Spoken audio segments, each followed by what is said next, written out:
Hello everyone, welcome to another episode of drama serial Namak Haram. हाँ जी जनाब, तो ड्रामा सीरियल नमक हराम की लेटेस्ट एपिसोड में हम आपको करते हैं वेलकम। हाँ जी जनाब, तो देखते हैं इस एपिसोड में होता कुछ यूँ है कि अमीर सुल्तान मुराद से बात कर रहा होता है कि कौन है जिससे मेरी इज्जत पे हाथ डाला है, किसने मुझे उस अर्श से उठाकर ज़मीन पे फेंक दिया है। हाँ जी जनाब, तो वो मुराद से ये डिस्कस कर रहा होता है, अपना दिल खोल रहा होता है, बहुत ज़्यादा एग्रेसिव हो रहा होता है। वो कौन इंसान है जिसने मेरे साथ पंगा लिया है, जिसने मेरी इज्जत को कर दिया है तार तार। और मुराद जो है ये सब कुछ सुन के बहुत ज़्यादा खुश हो रहा होता है, अंदर ही अंदर दिल में सोच रहा होता है कि तीर बिल्कुल निशाने पे लगा है, मैं अमीर सुल्तान को हिलाने में हो गया हूँ कामयाब। हाँ जी जनाब, तो ये सब सोचकर वो जब वापस जा रहा होता है, वो सोच रहा होता है कि किस तरह से अमीर सुल्तान ने बचपन में मेरे साथ ज्यादतियाँ की हैं, मुझे किस तरह से डांट डपट की है और मुझे किस तरह से उसने रुलाया है, खून के आंसू रुलाया है। ये सब कुछ वो सोचता हुआ जा रहा होता है और जाके अपनी गाड़ी खड़ी करता है और बहुत सारे बच्चे जो है वो आ जाते हैं उसके इर्द गिर्द।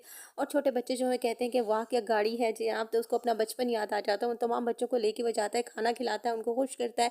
ये सब कर रहा होता है कि उसे याद आ जाता है कि मैं किस तरह बचपन में जो है वो सड़कों पे फिर रहा होता था और सो रहा होता था और अमीर सुल्तान ने मुझे घर से निकाल दिया होता। उसकी ज़्यादतियाँ उसे एक एक करके याद आ रही होती हैं। ये सब याद करके उसे और दिल में जो है ना वो अमीर सुल्तान के लिए और भी ज़्यादा नफरत जो है वो जाग जाती है।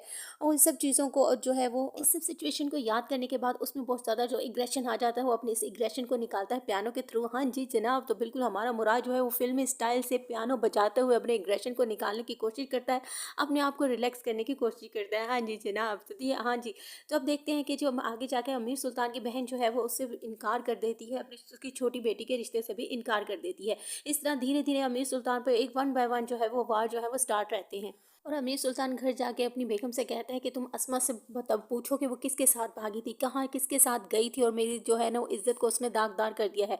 तो अमीर सुल्तान की बीवी जो है वो अपनी बेटी अस्मा के पास जाती है और उससे पूछ कुछ करती है कि भाई हमें बता दो तुम किसके साथ भागी थी। और अस्मा अपने आप को क्लियर करने के लिए अपनी जान लगा देती है, लेकिन कोई उसकी बात का यकीन नहीं करता। ऐसी सिचुएशन कुछ जारी होती है कि आगे जाके दिखाते हैं कि अमीर सुल्तान की एक गर्लफ्रेंड होती है जो कि अमीर जब उसके पास जाता है तो वो उसको मशवरा देती है कि तुम्हारी परेशानी का एक हल मेरे पास है कि वो तुम अस्मा का जो है वो निकाह कर दो। अमीर सुल्तान कहता है कि अब उससे कौन करेगा निकाह, अब मुझे तो एक ही हल लगता है, या मैं खुद मार दूं या उसको मार दूं या उसको जिंदा रखूं और उसकी पनिशमेंट उसको देता रहूं कि जिस तरह से उसने मेरी इज्जत को तबाही उड़ाई है। हाँ जी जनाब, लेकिन वो उसकी गर्लफ्रेंड उसको जो है वो मशवरा देती है कि तुम्हारे पास है एक इंसान जो तुम्हारे हुक्म के आगे अपना सर झुका देता है, तुम उसको बोलो और अस्मा का निकाह पढ़ा दो। जब ये बात वो सुनता है तो उसको बहुत ज़्यादा गुस्सा आ जाता है कि वो नौकर मेरा मेरा नमक हराम हराम जिसके लिए मैं अपनी बेटी का निकाह करवा दूं और वो मेरा दामाद बन जाए, ये कैसे हो सकता है। वो इस चीज़ को लेकर उसको बहुत खामोश करवा दो। तो कहता है कि दोबारा जो है ऐसी बात तुम्हारी ज़ुबान में ना आए। लेकिन फिर अंदर ही अंदर वो कुछ सोच रहा होता है कि शायद कि उसके दिल में थोड़ा सा ऐसा आता है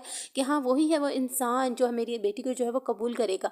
तो अब वो जाता है। इतने में जो हम दिखाते हैं कि जो हमारा मुराद जो है वो सिचुएशन को याद कर रहा होता है, अपने रूम में बैठा होता है कि किस तरह से मेरी माँ का कातिल बना है अमीर सुल्तान और मेरे बाप का कातिल बना है, किस तरह से उसने मेरे साथ ज़्यादतियाँ की है। वो तमाम सोच ही रहा होता है कि अमीर सुल्तान उसके अपार्टमेंट में जो है वो एंटर होता है और वो देखता है और फ़ौरन खड़ा हो जाता है। अमीर सुल्तान उससे आगे कहता है कि मुझे तुमसे करनी है ख़ास बात। वो कहता है हाँ जी जनाब, मालिक से हैं आप मुझसे बात कर सकते हैं। अमीर सुल्तान अपनी ज़ुबान से ये बात निकालने ही वाला होता है, लेकिन पता नहीं उसको ख्याल आ जाता है कि बचपन में किस तरह से मैंने इसके साथ और इसकी माँ के साथ ज़्यादतियाँ की थी और अब मैं किस तरह से ये बात उसके साथ बोल सकता हूँ। ये सोच कर वो चुप कर जाता है और उसके अपार्टमेंट से बाहर निकल जाता है। और मुराद को ये सब पता लग जाता है कि हाँ अमीर मेरे साथ क्या बात करने आया था। और वो अंदर ही अंदर बहुत ज़्यादा खुश होता है और अपनी जो है ना कामयाबी पे फतह जो है उस पर जो है ना वो जश्न मना रहा होता है, दिल ही दिल में खुश हो रहा होता है कि मेरा जो वार है वो कामयाब हो गया हूँ।